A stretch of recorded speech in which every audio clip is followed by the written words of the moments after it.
Customer ni datang nak repair LCD phone Oppo A9. Sekali tengok, no, Nokia. LCD terbuka dan tak boleh touch. Lepas technician check, kita suspect masalah LCD dan customer pun setuju nak tukar yang baru. Kalau korang ada masalah macam ni atau nak repair phone, boleh terus walk in ke Pastasi. Kita boleh baiki sempatan 30 minit sahaja. Hari ni masuk lagi satu kes Green Line. Kali ni model Honor X9B 5G. Tiba-tiba jadi macam ni. Biasanya sama ada phone terjatuh ataupun terhimpak ataupun masuk air.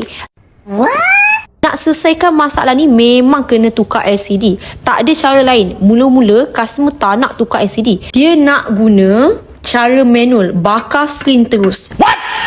Tapi lepas kita explain apa kekurangan dan kelebihan dia, customer pun proceed tukar LCD baru. Kalau korang ada masalah yang sama, boleh datang dekat Pastasi.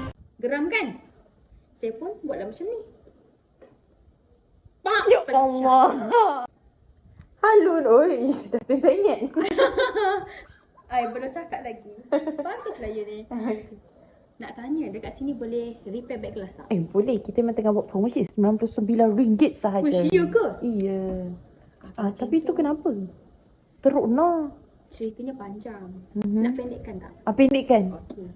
Saya tak senyap ambil phone lah house bersaya kan. Saya buka-buka WhatsApp, terbaca-baca pula ada chat perempuan. Lepas tu saya geram. Geram kan? Saya pun buatlah macam ni. Pak. Allah. Okey, tak apa. Kita boleh repair. Husband tahu ke? Tak tahu tu nak repair tu takut mesti dia marah pula kan.